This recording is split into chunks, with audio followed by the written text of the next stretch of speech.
يسعد لي اوقاتكم حبايبي، كيفكم؟ ان شاء الله تكونوا بألف خير يا رب. رجعت لكم بفيديو جديد. فيديو اليوم ملفوف يخنى. قبل ما نبلش بالفيديو لا تنسوا الاشتراك بالقناة اذا ما كنتم مشتركين وتفعلوا زر الجرس ليوصلكم كل شي جديد. يلا نبلش مع بعض. عندي هون راس يخنى، بدي اقطعه بهاي الطريقة مثل ما انتم شايفين. بدي اسلقه بمي سخنة.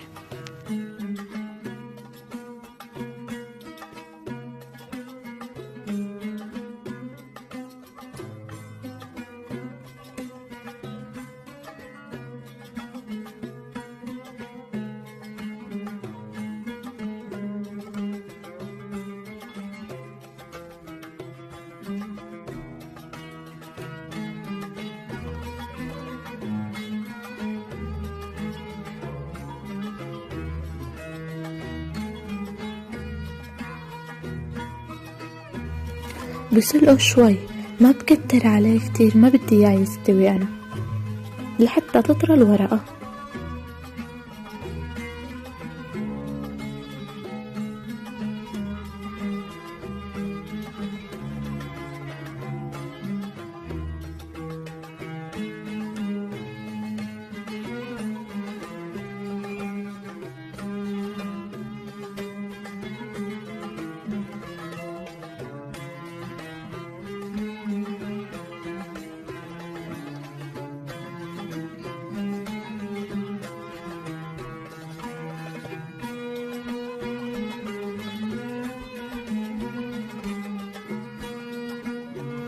وهلأ هيك بعد ما خلصتهم كلهم، هلأ عندي هون 3 كاسات رز، طبعا رز قصير، واللحمة بحطها حسب الرغبة.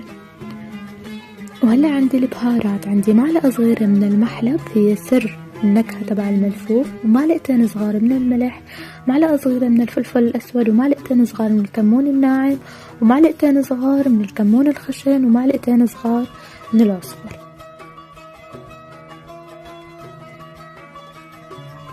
وعندي هون معلقة سمنة ومعلقتين صغار زيت نباتي.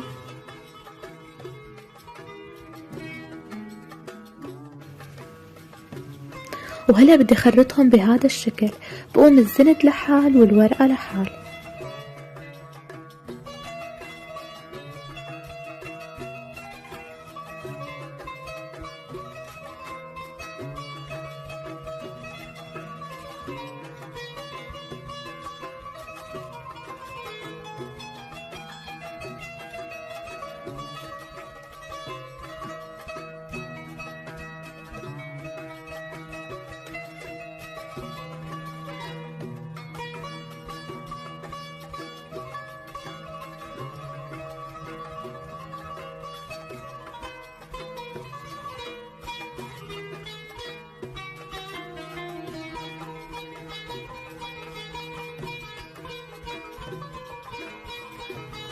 بعد ما خلصتهم تقطيع، هلأ بدي احشيهم بهذا الشكل، ما بكتر كتير لانه الرز بينفش بالطبخ.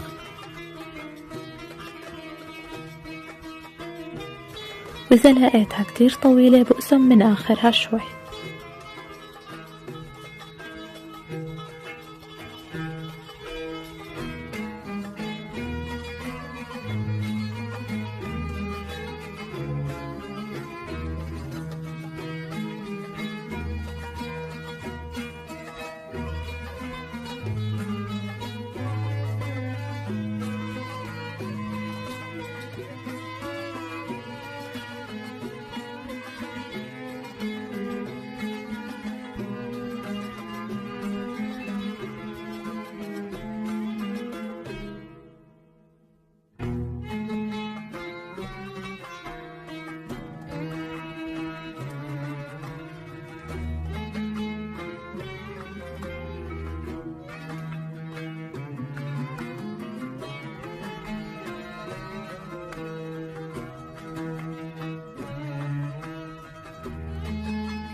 وهلأ هيك بعد ما خلصتهم كلهم، هلأ بدي احشي لب اليخنة او بقولولها الجاجة.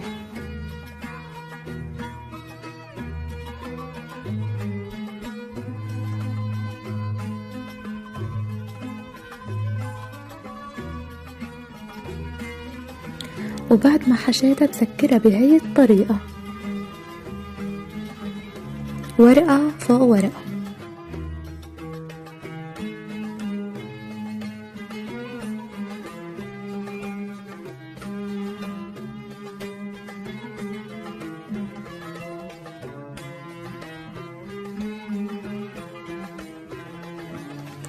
وهلا بدي بلش حطهم بالطنجرة مثل مو شايفين. اول اشي بحط الزنب لانه كتير قاسي، وبحط الدجاجة بالنص وبحط حواليها الورق.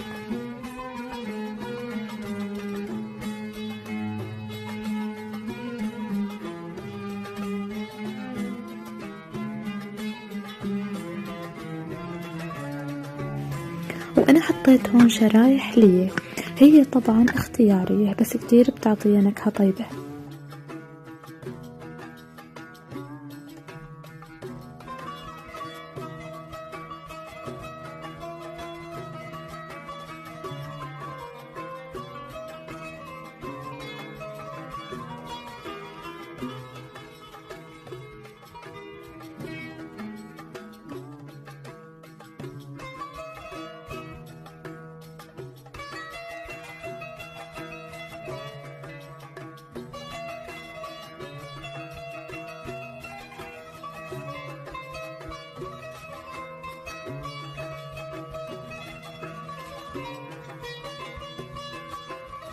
واهم شي حطيت لها راس توم ووزعتهم بهي الطريقة.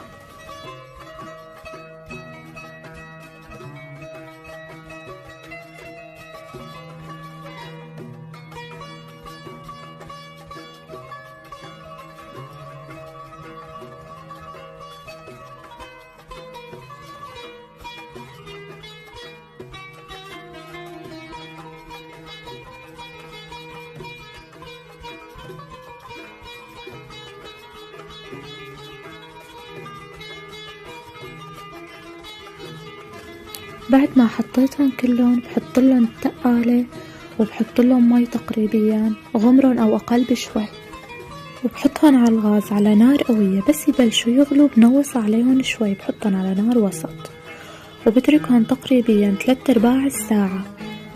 بحط لهم بعدين الليمون وبحط لهم توم مدقوق وبتركهم تقريبا ربع ساعة ليعقدوا مع بعض. يعني الأكلة كلها تقريبا بتاخد ساعة.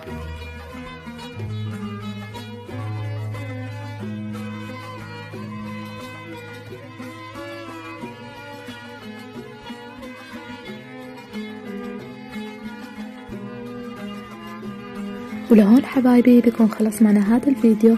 لا تنسوا كالعادة تحطوا لنا لايك، تشتركوا بالقناة إذا ما كنتم مشتركين، وتفعلوا زر الجرس ليوصلكم كل شي جديد. اكتبوا لنا تعليق حلو، اكتبوا لنا شو بتحبوا تكونوا الوصفة الجاي. بشوفكم في فيديو جديد. لا تنسوني من دعمكم، إن شاء الله ألف صحة وهنا على قلبكم يا رب.